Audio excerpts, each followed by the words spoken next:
नमस्कार। किसी भी पात्र को निभाने के लिए स्क्रिप्ट पर काम करना अति आवश्यक है, क्योंकि एक्टिंग सिर्फ डायलॉग डिलीवरी नहीं है, बल्कि जो पात्र आप निभा रहे हैं उसके साथ जो पात्र हैं कहानी में बंधे हुए, वह कैसा रिस्पांस देते हैं, उनका बैकड्रॉप क्या है, कहानी क्या कहती है, परिवेश क्या है, ये सब पता होना चाहिए। ये तभी पता होगा जब आप स्क्रिप्ट को बार बार पढ़ेंगे। जब हम नाटक किया करते थे तो एक ऐसा एक्टर था जो स्क्रिप्ट पर बहुत अधिक कार्य करता था, बार बार स्क्रिप्ट को पढ़ा करता था अपने कैरेक्टर को समझने के लिए। इसीलिए शायद जब भी वह पात्र निभाता रंगमंच पे तो फिर वह पात्र के साथ न्याय भी कर पाता था। अजय सफाया, सफाया जी, आपका एक्सेलसियर स्टूडियोज में बहुत बहुत स्वागत है। शुक्रिया राजू जी। मैं चाहूँगा कि आप दर्शकों के साथ ये बात साझा कीजिए कि आपको एक्टिंग के प्रति रुझान कैसे पैदा हुआ, कौन ऐसा व्यक्ति था जिसने आपको प्रेरित किया और कहाँ से आपकी शुरुआत हुई? राजू जी, मैं आपसे ये शेयर करना चाहता हूँ कि बचपन से ही मुझे एक्टिंग का जो था वो पैशन था और ठीक ठाक अच्छा पैशन जिसको आप कहते हैं ना, जुनून जिसे कहते हैं। लेकिन जुनून कैसे हुआ? फिल्में देख के कई लोगों को होता है। एक्चुअली आपको पता होगा जब स्टार्ट में ये टीवी हुआ करता था घरों में, बहुत रेयर लोगों के पास हुआ, ब्लैक एंड वाइट हुआ करता था। तो तब नंदा और शशि कपूर का एक सॉन्ग मैंने देखा था। उस सॉन्ग को देखकर मेरे अंदर जो है वो एक्टिंग का, वो शशि कपूर से जेलसी के कारण आप समझ ले कि मेरा जो है वो इंटरेस्ट बढ़ गया। क्योंकि शशि कपूर जी के जो गाने में लटके झटके हुआ करते थे वह सभी को रोमांचित करते थे, बिल्कुल अट्रैक्ट करते थे। बिल्कुल बिल्कुल। तो फिर जब कॉलेज पहुंचे तो वहाँ कुलदीप सिंह जिंदराया जी, आप तो जानते ही हैं वो। मैं दर्शकों के साथ एक बात साझी करता चलूँ कि कुलदीप सिंह जिंदराया जी बहुत बड़े डोगरी के साहित्यकार रहे हैं, कलाकार रहे हैं, जिन्होंने बहुत खूब नाटक लिखे हैं। विशेषकर हास्य व्यंग्य उनका बहुत ज़्यादा पकड़ रखता था और उन्होंने कई लोगों को प्रमोट भी किया। वो उनमें मैं भी एक हूँ। अच्छा। तो कॉलेज में हमारा डिस्प्ले योर टैलेंट प्रोग्राम चल रहा था, वहाँ उन्होंने मेरी एक्टिंग देखी तो उन्होंने मेरे को कहा अजय तू थिएटर क्यों नहीं करता। तो आपकी शुरुआत डिस्प्ले योर टैलेंट से हुई। तो मैंने कहा जी मैं किसी को जानता नहीं यहाँ पे।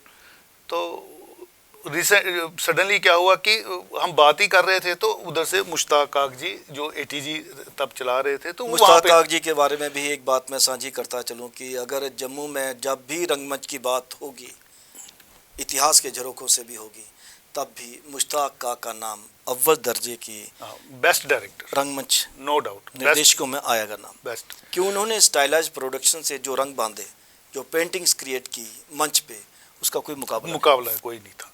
तो उन्होंने मेरे को एटीजी में ले आए, वो अमेच्योर थिएटर ग्रुप जो था। तो वहाँ पे जो पहला प्ले गरकोर या मनुख था, पंजाबी प्ले था, हाँ, उसको फिर हमने दिल्ली में भी परफॉर्म किया था उसका। तो वो 91 या 92 शायद, तब से फिर वो थिएटर का मेरा जो है वो सफ़र शुरू हो गया, एक्टिंग का शुरू हो गया। तो आपका बेसिकली देखा जाए तो विधिवत तौर पर थिएटर जो है मुश्ताक काक जी के साथ शुरू हुआ, उन्हीं से शुरू हुआ मेरा। तो मुश्ताक जी के साथ आपने काफ़ी नाटकों में काम किया। हाँ, उनका बाबूजी था वो किया, फिर उनका वो था कृपाचार्य जिसमें आपने भी अंधा युग था। अंधा युग की मैं एक बात साझी करता चलूँ कि अजय सफाया, क्योंकि उसमें लगातार जब 3 बार शायद डिफरेंट कास्ट के साथ वो प्ले हुआ और आपने हर बार उसमें पार्टिसिपेट किया। कृपाचार्य का बड़ा अहम रोल था, आपने किया उसमें। लेकिन वह एक वर्कशॉप थी, है ना, वर्कशॉप की तरह हमें लगा करता था कि कैरेक्टर जब निभाते हैं लार्जर देन लाइफ कैरेक्टर कर रहे हैं। बेसिकली एक्टर का डेवलपमेंट जो होती है ना वो थ्रू वर्कशॉप से ही होती है। वर्कशॉप में इसलिए बोल रहा हूँ क्योंकि जब हम जाते थे तो 2-3 महीने मुझे लगता है कि रिहर्सल चली होगी, सभी आते थे 3-3 महीने 4-4 महीने बड़ा लंबा सफर। लेकिन आज के उतना पेशेंस ही नहीं है। लेकिन उसके बाद अगर नाटक अंधा युग तैयार होता है तो वो नाटक फिर अलग लेवल पे होता है। मार्वलस प्रोडक्शन मुश्ताक जी ने उसको डायरेक्ट किया हुआ था। मैं इसलिए कह रहा हूँ वर्कशॉप, क्योंकि हम ही सभी बैठ के वहाँ पे मुश्ताक जी की सरपरस्ती में हम डिज़ाइन किया करते थे कि फर्दर क्या होगा। और मुश्ताक जी की बड़ी एक अच्छी आदत थी कि वो अपने साथ स्केच पेन और वो नोट पैड रखते थे, वो वहाँ पे स्केच बनाया करते थे। क्रिएटिविटी बहुत बहुत शानदार तरीके से वो लाते थे हर एक एक्टर के बीच में, हाँ जी बताओ आप क्या करना चाहते हो, फिर इसको पूछा भाई तेरा माइंड में क्या है, फिर वो अपनी बताता था कि वो अपनी परफॉर्मेंस करके बताता था, कहता नहीं इसी ऐसे नहीं इसको ऐसे करो। तो उससे क्या होता था कि एक्टर की जो डेवलपमेंट हो जाती थी वो एक टॉप लेवल पे हो जाती थी। तो उसके साथ और भी किसी निर्देशक के साथ आपने काम किया? हाँ, मैंने नटरंग में भी एक प्ले किया था जो NSD की वर्कशॉप के साथ चल रहा था। अच्छा, कबीरा खड़ा बाजार? कबीरा खड़ा बाजार में एम के राणा जी के साथ, फिर मुश्ताक इसके दीपक जी के साथ भी, रंग यू के साथ भी प्ले किए मैंने, तो संजय कपिल के साथ भी किए। तो लेकिन रंगमंच की जब भी बात जम्मू में होगी तो 3 नाम, हालांकि कविरत्न जी को भीष्म पितामह कहा जाता है, लेकिन उसके बाद अगर 3 नाम आते हैं तो उसमें बलवंत ठाकुर है ना, दीपक जी हैं और मुश्ताक काक जी हैं। तो तीनों के साथ आपने काम किया। हाँ, देखिए अगर आप ग्रेडिंग वैसे नहीं करनी चाहिए, अगर आप करना भी चाहिए तो आप बलवंत जी को सबसे ऊपर रख सकते हो, क्योंकि उनके कारण जो जम्मू का रंगमंच है अंतर्राष्ट्रीय स्तर तक गया। हाँ, जम्मू का जो नाम हुआ, जम्मू थिएटर का जो नाम हुआ, ना कि इंडिया बल्कि वर्ल्ड लेवल पे, वो बलवंत ठाकुर जी के कारण ही जाना गया, पहचाना गया। अजय जी, क्योंकि एक एक्टर को अपनी एक्टिंग का जलवा दिखाने के लिए 3 ही मीडियम्स ऑफ एक्सप्रेशन हैं। एक तो रंगमंच है, रंगमंच की बात तो हमने सुन लिया आपसे, आपने कई नाटकों में काम किया, उसके बाद आकाशवाणी आती है। तो आकाशवाणी का कितना रोल रहा है आपको एज एक्टर ग्रूम करने के लिए? क्योंकि मुझे याद है कि हम लोगों ने युवानी सर्विस से नाटक की शुरुआत की थी, तो रंगमंच से पहले हम युवानी सर्विस में किया करते थे। देखो राजू जी, मैं आपसे क्लियर बात बता दूं, ये जो 3 मीडियम है, जब आप थिएटर करते हैं तो आपको बॉडी को परफॉर्म कैसे करना है वो आपको थ्रू थिएटर आपको मिल जाता है, पूरी मूवमेंट्स। हाँ, ये वो एक्टर की बॉडी आ गई थिएटर से, वॉइस मॉड्यूलेशन जो है वो आ जाएगी आपकी आकाशवाणी से, और जब फेस एक्सप्रेशन की बात आ जाएगी वो आ जाएगी आपकी टेलीविजन से। जिस एक्टर ने इन तीनों में काम किया हो तो उसको ज़्यादा प्रॉब्लम नहीं आती है। क्या वजह है कि ये कहा जाता है कि जिसने थिएटर किया है वो कभी मार नहीं कर सकता? ऐसी बात नहीं होती। आप देखो, जब मुश्ताक जी प्ले करते थे या दीपक जी प्ले करते थे, उसमें आपको एक्टर क्या बोल रहा है वो आपको पता चलता था कि यार इसकी परफॉर्मेंस से ही पता चलता था कि ये एक्टर किस लेवल का है। जी जी, क्योंकि वो मॉड्यूलेशन के साथ खेलते थे, वो एक्सप्रेशन के साथ खेलते थे, वो बॉडी के साथ खेलते थे। तो उसमें ये कहना कि थिएटर वाला टीवी नहीं कर सकता, आप नसीरुद्दीन शाह को देख लो, इसका मतलब है वो फिर फिल्म कर ही नहीं सकता था। नहीं, मेरा पूछने का मतलब ये था कि ये कहा जाता है कि जो थिएटर करता है वह मार नहीं खाता, कहीं नहीं खाता, कि उसका जो कॉन्फिडेंस लेवल है वो डिफरेंट होता है। क्योंकि जब आप लाइव परफॉर्मेंस कोई देते हैं उसके बाद आप कट टू कट मीडियम में आते हैं तो वह कॉन्फिडेंस आपका झलकता है। लेकिन एक बात मैं बता दूं, कट टू कट ज़्यादा मुश्किल डिफिकल्ट है एज कम्पेयर टू अगर आप लाइव करना चाहें, क्योंकि वहाँ आपको जितनी बार करना है इतनी बार आपको सेम करना है, कंटिन्यूटी। लेकिन मजा आता है उसमें भी अपना चार्म होता है, क्योंकि डिफरेंट मीडियम्स ऑफ एक्सप्रेशन है। सही बोल रहे हैं अजय जी, क्योंकि जब आप थिएटर करते हैं तो आप शुरुआत करते हैं और लगातार परफॉर्म करते करते करते पीक पर जाते हैं, क्लाइमैक्स पे जाके छोड़ते हैं। लेकिन टेलीविज़न में कट टू कट पे आपने कट दे दिया, दूसरे एक्टर ने गलत शॉट दे दिया, तो आपको वही मूड दोबारा लाना है। सबसे बड़ी प्रॉब्लम है, आपको ये भी याद रखना है कि डायलॉग तो आपको याद रखने हैं, आपको मूवमेंट याद रखनी है, साथ में आपको रखना है अपने हाथ अगर यहाँ रखा है तो यहाँ कब रखा था, कंटिन्यूटी ब्रेक अगर यहाँ था तो यहाँ कब था। सही बात, वो कंटिन्यूटी जर्क नहीं आनी चाहिए। अब तो खैर सब बता देते हैं, उस समय एक्टर को खुद ही ध्यान में रखना पड़ता था कि यार अगर मैंने इस डायलॉग पे मैंने अगर यहाँ पे देखा है तो यहाँ पे मेरे को दूसरी बार भी वहीं पे जाना है।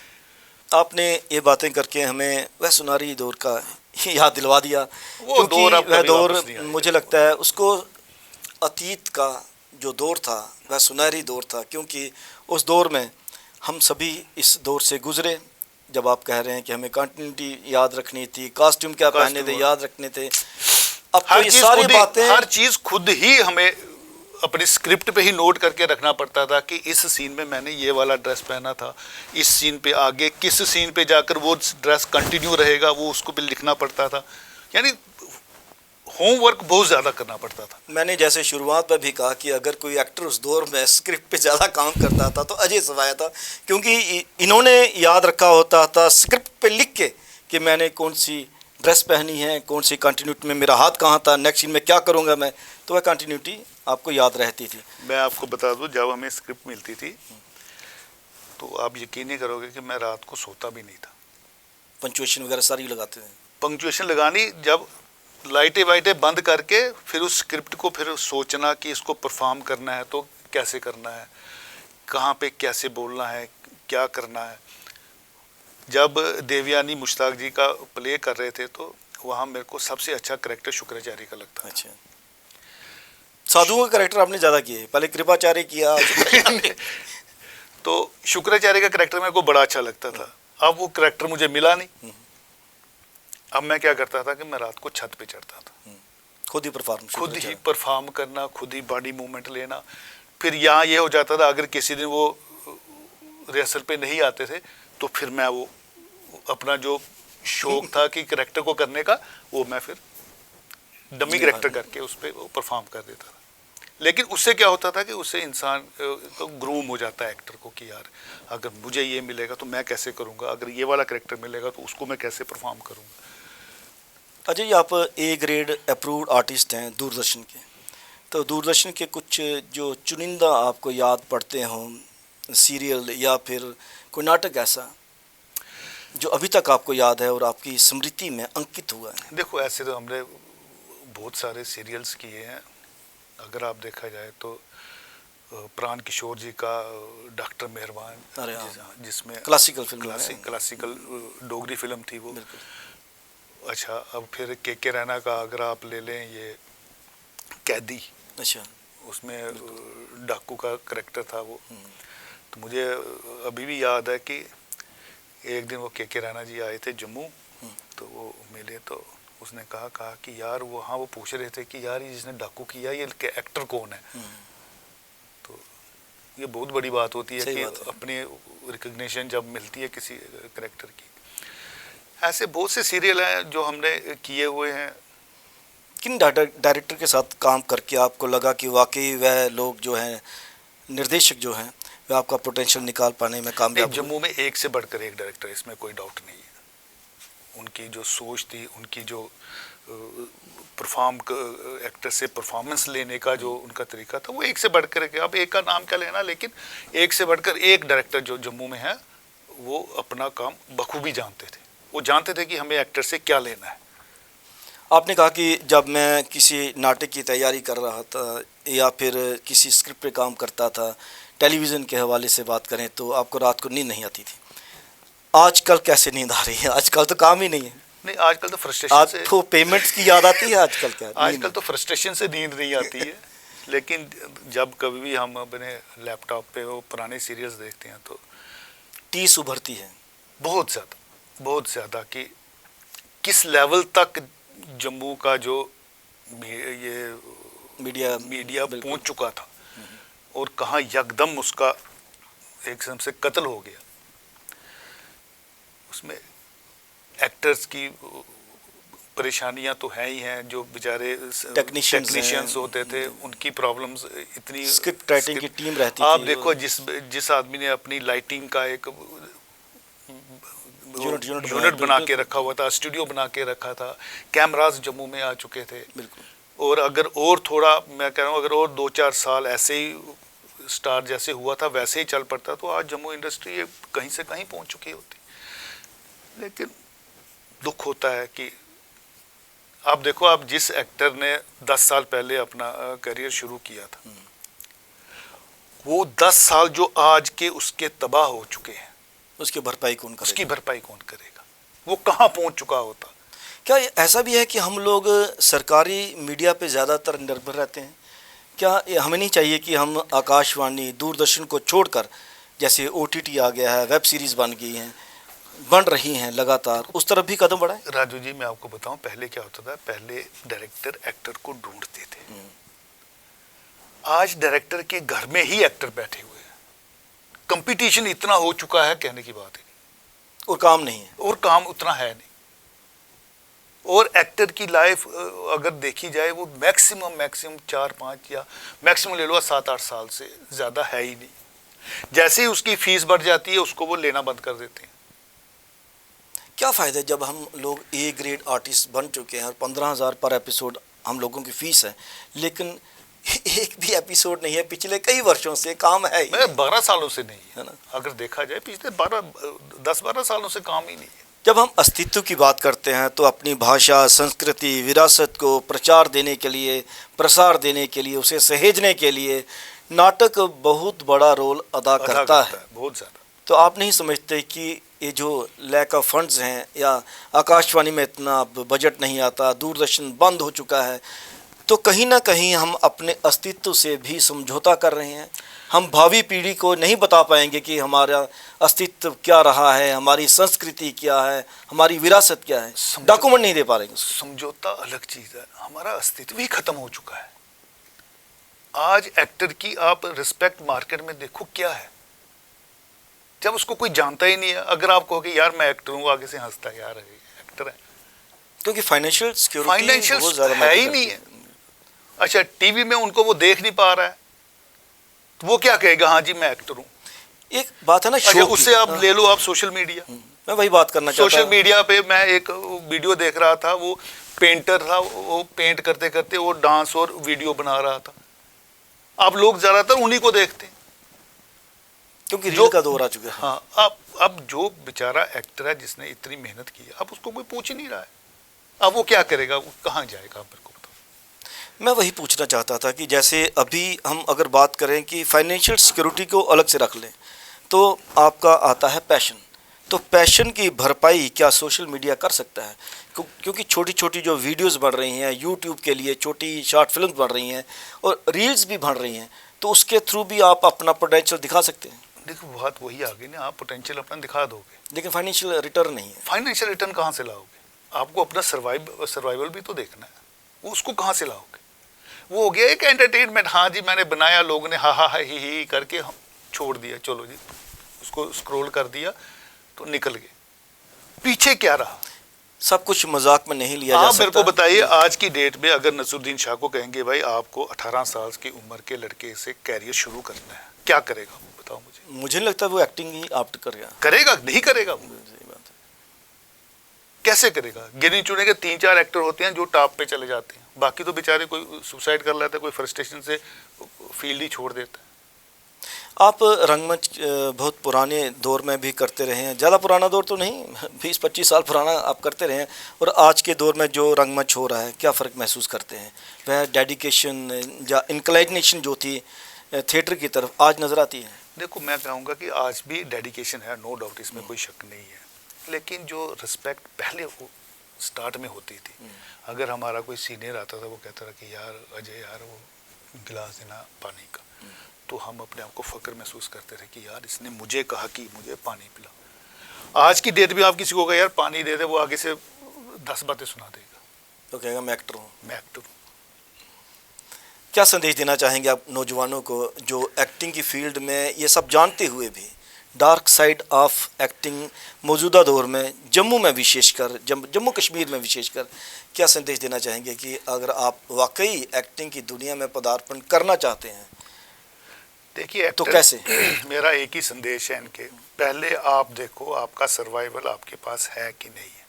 अगर आपके पास सर्वाइवल अपना स्टैंड बाई है, फाइनेंशियल सिक्योरिटी के हिसाब से सिक्योरिटी है, तो आप इस फील्ड को आगे ले सकते हो। अगर आप कहो कि मैंने इस फील्ड में रहकर पैसा कमाना है, तो वो फिर आपका लक है कि आपके पास पैसा है, आएगा कि नहीं आएगा। बाकी आप कहो कि मैं फील्ड से पैसा कमाऊंगा, तो आज की डेट में पॉसिबिलिटी, हाँ 2-4 साल 5 साल के लिए आप कमा सकते हो, लेकिन फॉर लॉन्ग रन आपके पास कोई फ्यूचर सेफ नहीं है।